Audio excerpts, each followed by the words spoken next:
دفعہ ایئرپورٹ پہ خاتون نے پوچھا کہ بھئی ہمارے شوہر جو ہیں وہ ایک سال کے لیے ملک سے باہر رہتے ہیں، تو ہمارے لیے یہ تو نیچرل ہے نا، وہ کہتے ہیں ہمیں پھر برائی کے خیالات آنا شروع ہوتے ہیں. تو انہوں نے کچھ سوال پوچھے، وہ حیا کے خلاف ہیں، میں اس کو نہیں یہاں ڈسکس کر سکتا. میں نے ان سے کہا میاں کے علاوہ آپ کے پاس کوئی راستہ نہیں ہے اپنی خواہش پوری کرنے کا. تو وہ کہنے لگے پھر ہم کیا کریں، میاں بھی مجبور ہے. وہ کہہ رہے میں کیسے، اور اپنے ساتھ رکھ نہیں سکتا میاں، کیونکہ جو ہے وہ اس کے پاس اتنی تنخواہ نہیں ہے کہ بیوی کو رکھ سکے. تو چند کیس ایسے ہوتے ہیں. اصولی طور پر تو میاں کو چاہیے اللہ پہ توکل کرے، غریب بھی ہے نا اپنے ساتھ اپنی بیوی کو رکھے. کوئی بات نہیں، میاں بیوی دونوں روکھی سوکھی مل کے کھا لیں گے، کم پہ گزارا کر لیں گے. جو بیویوں کو چھوڑ کے ایک سال دو سال کے لیے باہر جاتے ہیں، یہ شریعت میں بالکل پسندیدہ نہیں ہے. اللہ نے بیوی کو صاحبہ کہا ہے، ساتھ رہنے والی. ساتھ رہنے والی. مجھے وزیر آباد میں 1 مہینہ رہنا تھا، یہ بات ہوگی 2006 یا 2007 کی. انہوں نے کہا کہ 1 مہینہ آپ نے یہاں اسٹے کرنا ہے. بیانات کے سلسلے میں نا مسجد 1 مہینے کے لیے میرے حوالے کی تھی.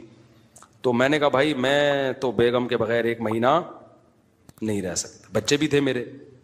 تو میں نے کہا 1 مہینہ میں نہیں رہ سکتا، مجھے بیگم بچے چاہیے، ان کا بھی ٹکٹ دو تو میں یہاں رہوں گا ورنہ نہیں رہوں گا. تو انہوں نے پھر بیگم بچوں کا بھی ٹکٹ دیا. گھر والوں کے ساتھ رہ لیتے ہیں آدمی تمیز سے، ورنہ بیگم کے بغیر ہمارے لیے تو بڑا مشکل ہے اتنا لمبا عرصہ رہنا. مجبوری میں رہنا پڑتا ہے تو ایک الگ بات ہے، لیکن ہے مشکل کام. چاہے کتنے بھی آدمی کے میاں بیوی میں جھگڑے ہو نا، نہیں رہ سکتا بھائی. تو 1 سال کے لیے پتہ نہیں کیسے رہ لیتے ہیں لوگ بیگم کے بغیر. ٹھیک ہے ان کی مجبوری ہوتی ہے، میں مانتا ہوں، لیکن اس میں کوشش کرو اللہ پہ توکل کرو. بیگم روکھی سوکھی کھا لیں گے، لیکن اللہ میاں نے بیگم کو صاحبہ کہا ہے قرآن میں. صاحبہ کا مطلب ساتھ رہنے والی. صاحبہ کا کیا مطلب ہے؟ ساتھ رہنے والی. تو اس کا مطلب جب شادی ہو گئی تو وہ پھل ترو کی طرح تمہارے ساتھ چپک گئی ہے.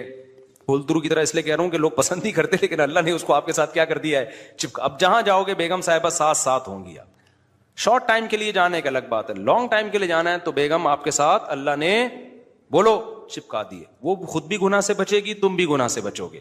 تو اس لیے یہ طریقہ ٹھیک نہیں ہے سال کے لیے میاں بیوی کا دور رہنا. اور پھر خواتین بھی پریشان ہوتی ہیں. تو گناہ کسی کے لیے بھی حلال نہیں ہے. میں نے اس خاتون سے کہا کہ 1 سال آپ کا شوہر باہر ہے، کیا اس کے لیے حلال ہے گناہ کرنا وہاں پہ؟ جب اس کے لیے حلال نہیں ہے تو آپ کے لیے بھی حلال نہیں. تو اللہ میاں نے صرف یہی رکھا ہے کہ ایک دوسرے کی خواہش پوری کر سکتے ہیں میاں بیوی، اس کے علاوہ ان کے پاس کوئی آپشن نہیں ہے. تو اب پھر بھی نہیں آ رہا میاں، تو میں نے ان خاتون کو یہ کہا کہ اپنے آپ کو بزی رکھیں. آپ کیا کر رکھیں بھائی؟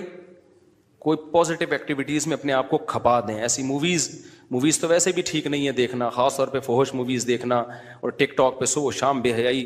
تو جب یہ انسان کی عادت ہے، جب وہ اپنے آپ کو کسی پازیٹیو کام میں لگا دیتا ہے نا، تو چند دن پھر یہ جھٹکے لگیں گے، اس کے بعد انسان نارمل. کئی لوگ ہیں جو 1 سال گھر سے باہر رہتے ہیں مجبوری میں، بیویاں بھی رہتی ہیں، وہ گناہ نہیں کرتے.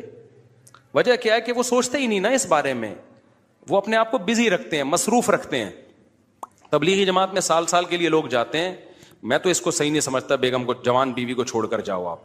لیکن بہرحال جو جاتے ہیں تو وہ گناہ تھوڑی کرتے ہیں، بچے رہتے ہیں، کیونکہ وہ ایک خاص ترتیب میں اپنے آپ کو جوڑ چکے ہوتے ہیں. بہرحال یہ نہیں ہے اس کو. تبلیغی جماعت میں سال کے لیے جا رہے ہو، اگر شادی شدہ ہو بیگم کو بھی لے کے جاؤ ساتھ میں.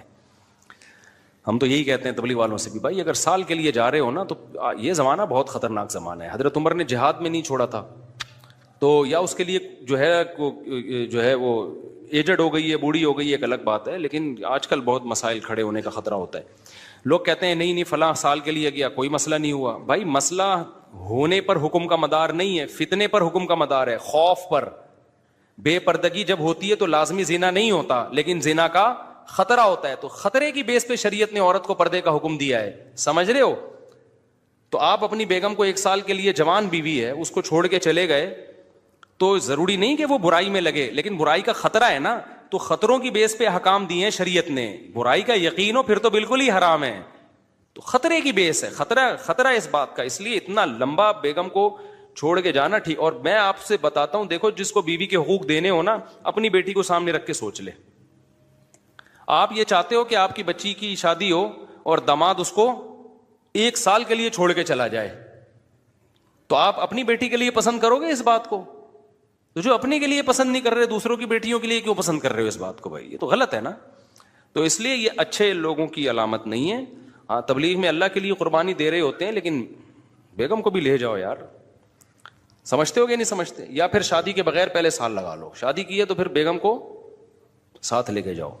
تو بڑے مسائل کھڑے ہونے کا خطرہ ہوتا ہے آج کل.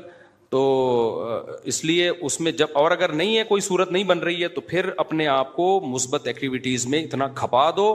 تو میں آپ کو گارنٹی سے کہتا ہوں چند دن چند مہینوں کے بعد آپ کے دماغ سے وہ خیالات نکل جائیں گے. تو آپ مصروف کر دو گے اپنے آپ کو، لیکن اس بیس پہ آپ کے لیے کوئی بھی گناہ حلال نہیں ہے، گناہ حلال نہیں ہوگا آپ کے لیے. اچھا بھائی،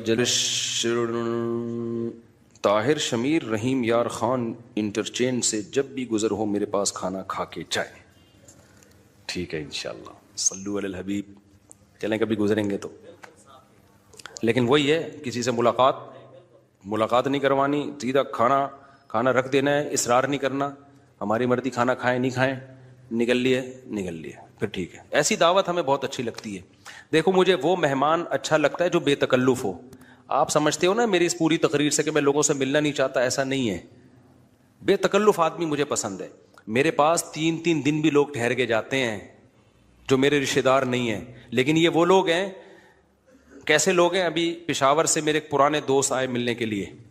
آئے، میں نے کہا السلام علیکم، کیا حال ہے، سب سیٹ چل رہا ہے؟ الحمدللہ. اس کے بعد پتہ نہیں میں بھول گیا، وہ خود ہی جا کے کھانا کھا رہے ہیں. میں تو مصروف آدمی ہوں بھائی، خود ہی کھانا کھا رہے ہیں، لیکن برا نہیں محسوس کر رہے. پھر جب مجھے ٹائم ملتا ان کو بلا لیتا، آ جاؤ یار بیٹھتے ہیں، جا بھائی چائے بنا کے لاؤ، بھائی ان کو بھی پلاؤ مجھے بھی پلاؤ.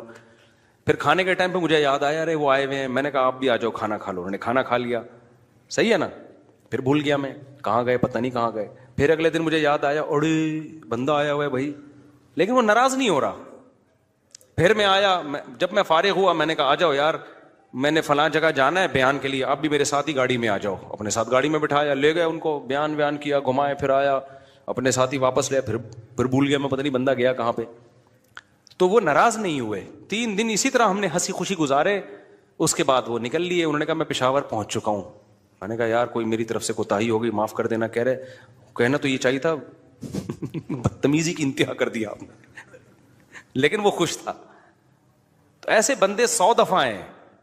میں نے تو ایک کمرہ اسپیشل مہمانوں کے لیے بنایا ہوا ہے، واش روم کے ساتھ، کہ مہمان آئیں اسٹے کریں یہاں پہ. لیکن وہ مہمان جو تکلف والا نہ ہو کہ جی پوچھا نہیں مجھے ناشتے میں مفتی صاحب نے، بھائی ہماری بہت ٹینشن ہے، ابھی یہ تجھے پوچھیں گے تو ہم تو گھر والوں